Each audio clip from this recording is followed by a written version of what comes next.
नमस्कार मित्रांनो, मी तेजस्विनी. आपण मला बघताय आहे मंडल न्यूज चॅनलवर. चला तर आज आपण डिस्कस करणार आहे chapter number 2 that is polynomial for CBSE. Okay, तर पुढे जाण्याआधी लाईक करा, फॉलो करा आणि सबस्क्राईब करायला विसरू नका, सो दॅट तुमच्या मित्रांपर्यंत हा व्हिडिओ पोहोचला, त्यांना पण हेल्प होईल. सगळे मिळून पुढे जाऊया. ठीक आहे. तर पॉलिनॉमियल म्हणजे काय? तर पॉलिनॉमियल नंबर्स, त्याच्यासोबत व्हेरिएबल आणि नंबर व्हेरिएबलचं कॉम्बिनेशन, सोप्या भाषेमध्ये. तर expression that include variables, okay, with non negative integer such that. हे तुमच्या बुकमध्ये लिहिलेलं आहे. बापरे, काय याचा अर्थ? सोप्या भाषेत तुम्हाला क्वाड्रॅटिक इक्वेशन माहिती आहे की नाही? त्या क्वाड्रॅटिक इक्वेशनला पॉलिनॉमियल म्हणतात. तुम्हाला लिनियर इक्वेशन माहिती आहे की नाही? त्या लिनियर इक्वेशनला पॉलिनॉमियल म्हणतात. फक्त लिनियर का म्हणतात त्याला? कारण त्याची डिग्री 1 आहे. क्वाड्रॅटिक का म्हणतात एखाद्या इक्वेशनला किंवा पॉलिनॉमियलला? ज्याची डिग्री 2 आहे. बरोबर आहे.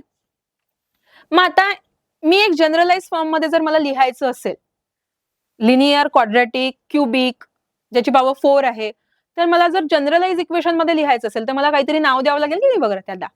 तर त्याचं नाव मॅथमॅटिशियननी काय दिलेलं आहे? पॉलिनॉमियल्स. पॉलिनॉमियल्स मध्ये सगळ्या त्या पॉलिनॉमियल इन्क्लूड होतात ज्यांची पॉवर 1 पासनं तर इन्फिनिटी पर्यंत आहे. ओके, चला. मग आता मी तुम्हाला डिस्क्राईब केलं की पॉलिनॉमियल काय असतं. तर पॉलिनॉमियल मध्ये तुम्हाला व्हेरिएबल बघायला मिळेल, कॉन्स्टंट बघायला मिळेल आणि टर्म्स बघायला मिळतील. मग आता वेगवेगळ्या प्रकारच्या पॉलिनॉमियल आपण बघितल्या. लिनियर, ज्याची पॉवर 1 आहे, क्वाड्रॅटिक, ज्याची पॉवर 2 आहे, क्यूबिक, ज्याची पॉवर 3 आहे, आणि सो ऑन. यानंतर बघूया zeros of a polynomial. What are the zeros of the polynomial? Zeros of the polynomial is such a thing that if you put the value of x in that polynomial, the output comes with satisfying the equation. तर म्हणजे काय? तर एखादा equation मी घेते, एखादी polynomial मी घेते x² - 2 किंवा x² - 4. तर x² - 4 चं तुम्हाला माहितीये की उत्तर काय येणार आहे, रूट काय येणार आहे, कारण रूट कसे काढायचे ते आपण शिकलोय आधी. मग रूट येणार आहे याचे 2 आणि -2. तर x² जी व्हॅल्यू आहे 2, जर मी त्यामध्ये पुट केली तर व्हॅल्यू काय आली पाहिजे त्या इक्वेशनची? 0 आली पाहिजे. -2 पुट केल्यावर व्हॅल्यू काय आली पाहिजे? 0 आली पाहिजे. जर 2 आणि -2 ठेवून व्हॅल्यू 0 येत असेल तर ते आहे म्हणजे zeros of the polynomial. Values x ची पुट केल्यानंतर जर पॉलिनॉमियल तुम्हाला सरळ सरळ झिरोज देत असतील तर ते आहे तुमची झिरोज ऑफ द पॉलिनॉमियल. तर अशा प्रकारे आपण पहिला कन्सेप्ट शिकलेलो आहे चॅप्टरचा, झिरोज ऑफ द पॉलिनॉमियल. मग काही डेफिनेशन्स आहे डिग्री ऑफ द पॉलिनॉमियल. तुम्हाला माहिती आहे डिग्री काय असते? हे आपण शिकलेलो आहे, 9th पर्यंत शिकलेलो आहे. डिग्री काय असते? तर highest power of that polynomial. कुठल्याही इक्वेशनचा किंवा कुठल्याही पॉलिनॉमियलचा जो सगळ्यात वरचा पॉवर दिलेला आहे त्याच्यामध्ये सगळ्यात मोठा पॉवर कुठला आहे? तो असतो विद्यार्थी मित्रांनो तुमचा degree of the polynomial. Quadratic equation मध्ये डिग्री ऑफ द पॉलिनॉमियल काय असतं? 2 असते, कारण त्या इक्वेशन मध्ये किंवा त्या पॉलिनॉमियल मध्ये सगळ्यात मोठी डिग्री असते ती 2 असते. ठीक आहे. क्यूबिक मध्ये सगळ्यात मोठी डिग्री 3 असते. तर ती झाली डिग्री ऑफ दॅट पॉलिनॉमियल. तर आता तुम्हाला ओळखता येईल, कारण हा जो प्रश्न आहे हा ऑब्जेक्टिव्ह पार्ट मध्ये विचारला जातो. पुढे जाऊया. मोनोमियल आणि बायनॉमियल आणि ट्रायनॉमियल काय असतात? तर विद्यार्थी मित्रांनो, एखादी पॉलिनॉमियल ही एका टर्मनी पण बनते. 2x is a polynomial. मग एकच टर्म आहे की नाही यात, तर मी याला काय म्हणेल? मोनोमियल. 2x + 3, 2 टर्म आल्या, 2x आणि 3. मग मी याला काय म्हणेल? बायनॉमियल म्हणेल. 2x² + 3x + 3, 3 टर्म आल्यात की नाही यात, मग मी याला काय म्हणेल? ट्रायनॉमियल. तर जितक्या टर्म तितके तुमचे मोनोमियल, बायनॉमियल आणि trinomial.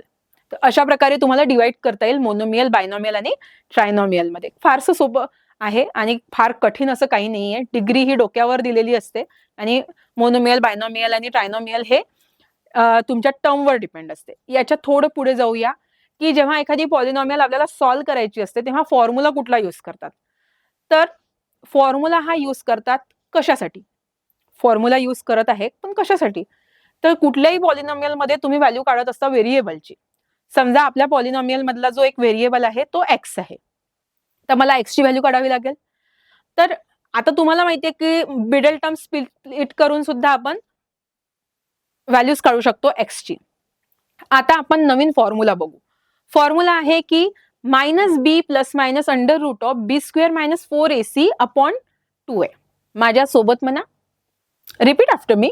So X is equals to minus B plus minus under root of B square minus 4ac upon 2a. तर हा जो फॉर्म्युला आहे, it will help you to find out the values of X with a new method. You have a particular formula, right? So you'll have to put the values of a, b, c there and you'll come with the root or zeros of the x or variable. आता पुढे जाऊ थोडं. तर तुम्हाला एक concept आहे sum of the zeros and product of the zeros. What is sum of the zeros? Sum of the zero minus b upon a. Put the value and find the answer. What are product of the zero? C upon A. Put the values of C and A and come with the answer. And you will find in the exam that they will ask the question on this concept. They will definitely ask the question.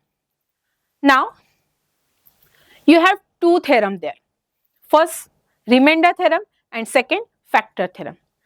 You'll have to understand the difference between remainder theorem and factor theorem. What is that? Remainder theorem comes with, if you have, we will talk in the Marathi right now. So आपल्याजवळ एक theorem आहे reminder आणि factorisation. तर English मध्ये तुम्हाला असं म्हटलेलं आहे त्यांनी की p of x is divided by x minus a, then remainder is definitely p of a. तर एखादी पॉलिनॉमियल जर एक्स मायनस ए नी डिवाइड होत असेल, what is a? Zeros of that polynomial. तर तुमची जी आन्सर आहे ते आन्सर काय असणार आहे? पी ऑफ ए. म्हणजे एक्स ची व्हॅल्यू काय टाकली आहे तुम्ही? तिथे ए टाकली आहे तुम्ही. जे आपण कशात बघितलं? झिरोज जेव्हा काढले तिथे बघितलं की झिरो सॅटिस्फाय झाला पाहिजे. तर रिमाइंडर मध्ये काय उरणार आहे? X minus a, p of a. आता हा होता रिमाइंडर थेरम. फॅक्टरायझेशन थेरम काय असतो? फॅक्टरायझेशन थेरम तो आहे if x minus a is a factor of p of x. एखाद्या पॉलिनॉमियलचा फॅक्टर आहे एक्स मायनस ए, म्हणजे ए पुट केल्यानंतर तिथे व्हॅल्यू झिरो येते त्या पॉलिनॉमियलची, then p of a is equal to zero. P of A is equal to 0. Obviously, if P of A is a factor, then A will give you the answer. A will give you the 0. तर हे दोन महत्वाचे theorem इथे तुम्ही बघितलेले आहे. एक गोष्ट लक्षात ठेवायची की जेव्हा लिनियर पॉलिनॉमियल असते तेव्हा एकच एक्स ची व्हॅल्यू येते, एकच रूट असतो, एकच झिरो असतो. क्वाड्रॅटिक इक्वेशनची मध्ये दोन आन्सर येतात एक्सचे किंवा व्हेरिएबलचे, दोन झिरो असतात त्याला. तर अशा प्रकारे इथे हा चॅप्टर एंड होत आहे. यामध्ये आपण कोअर कन्सेप्ट शिकतो आहे, कोअर आयडियाज बघतो आहे. तुम्हाला जे सॉल्व्ह करून बघायचे आहेत ते सॉल्व्ह एक्झाम्पल सुद्धा सॉल्व्ह करून बघायचे आहे आणि एक्सरसाइज सॉल्व्ह करून बघायची आहे. मल्टिपल क्वेश्चन सॉल्व्ह करायचे आहे आणि मल्टिपल टाइम्स ते सॉल्व्ह करून बघायचे आहे. जेव्हा तुम्ही हे व्हिडिओज बघाल तेव्हा तुम्हाला आयडिया येईल की आपल्याला या चॅप्टरमध्ये काय शिकायचं आहे, काय शिकलो आहे आणि किती शिकायचं राहिलं आहे, किती रिव्हिजन मला व्हायची राहिलेली आहे. तर विद्यार्थी मित्रांनो, तुमच्या मित्रांना नक्की शेअर करा आणि आमच्यासोबत इथेच राहा, सो दॅट आपण पुढल्या नेक्स्ट कन्सेप्टवर जाऊया, पुढल्या नेक्स्ट चॅप्टरवर जाऊया आणि अशाच कोअर आयडियाज डिस्कस करून तुम्हाला बोर्ड एक्झाम मध्ये मेरिटमध्ये बघूया. धन्यवाद.